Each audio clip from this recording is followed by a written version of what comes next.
Guys, welcome back to my channel. তো আমি আজকে তোমাদের সঙ্গে একটা রেসিপি শেয়ার করছি, সেটা হচ্ছে ফুল চিকেন ফ্রাই। তো চলো, গোটা একটা মুরগি নিয়ে নিয়েছি, এটা হচ্ছে দেশি মুরগি। তো গাটা ভালো করে চিড়ে নিচ্ছি।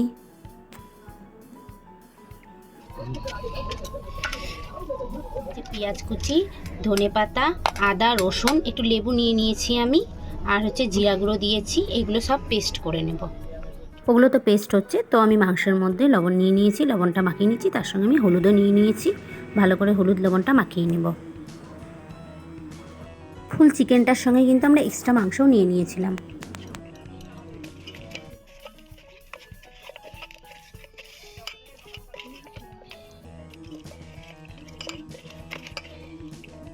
এই ফুল চিকেনটার সঙ্গে আমরা কিন্তু এক্সট্রাও চিকেন নিয়ে নিয়েছি।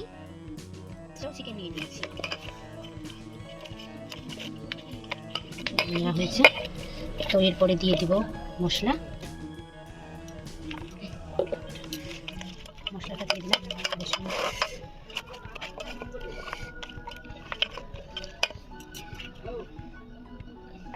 ঝালের জন্য লঙ্কা নিচ্ছি, আমরা লাল লঙ্কাটা বেটে নিয়েছি।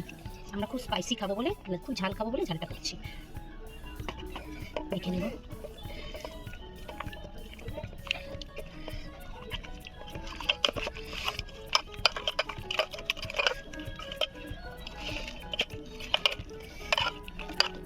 এই ফ্রাইটার অল্প আলু নিয়ে নিয়েছি, ভেতরে ভরে দেবো। কুচি কুচি করে কেটে নিয়েছি, আলুগুলো ভেতরে ভরবো। আলুগুলো মশলার সঙ্গে মাখিয়ে ভেতরে পুর করে দেবো।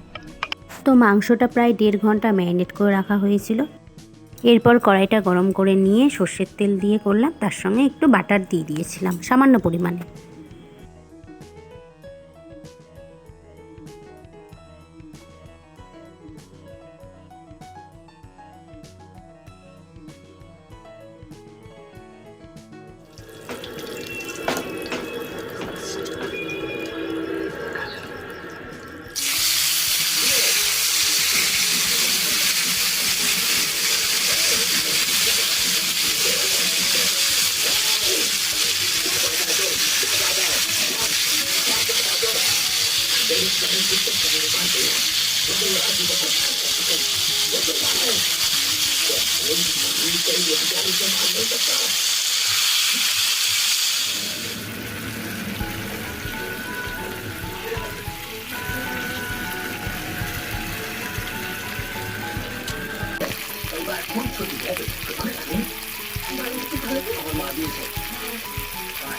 তো এক্সট্রা মাংসগুলো আমরা দিয়ে দিয়েছি ফ্রাই করার জন্য। ওটা ফুল চিকেন, আর পাশে ছোটো ছোটো চিকেনও দিয়েছি। ফুল চিকেন আমাদের রেডি। চলো, নামানোর পালা। চিকেনটা আমি হাতেই তুলে নিলাম।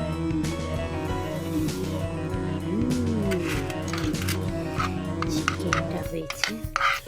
চিকেনটা আমি মাকে খেতে দেবো, মা আর বোনকে টেস্ট করতে দেবো, দেখি কেমন বলে। তো মা বলে রুটি দিয়ে খাবে, তো খেয়ে বলো। আগে খাও, রুটিটা নিয়ে নাও, রুটিটা নাও। আর এই এই সাইড থেকে খাও। এটা কিন্তু দেশি মুরগি। খাও ভালো করে ছেড়ে।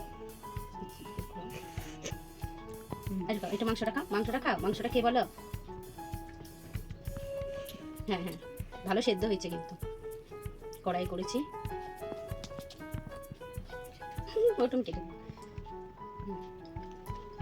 ভালো সেদ্ধ হয়েছে, কিন্তু সেদ্ধ হয়েছে না ঠিকঠাক? আমি একটু খেয়ে দেখি। আমি বাবা বোন সবাই মিলেই খাবো।